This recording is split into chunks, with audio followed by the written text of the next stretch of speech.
UK ప్రభుత్వం అక్కడి ప్రజలకు నీటిని కాపాడడానికి ఒక సూచన చేసింది.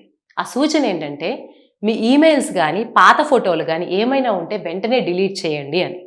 దీనికి, నీటిని కాపాడడానికి మధ్య ఉన్న సంబంధం ఏంటి అంటే, ఎప్పుడైతే ఈమెయిల్స్, మనకున్నటువంటి ఫోటోస్ ఇవన్నీ ఎక్కువ డేటా హ్యాండ్లింగ్ ఉంటుందో, ఆ డేటా సెంటర్స్ ఎక్కువ ఎలక్ట్రిసిటీని కన్జ్యూమ్ చేస్తాయి. వాటిని కూలింగ్ చేయడానికి, ఆ కూలింగ్ సెంటర్స్‌కి కావాల్సినటువంటి నీటి వనరుల వల్ల కూడా నీటి కొరత ఏర్పడుతుంది.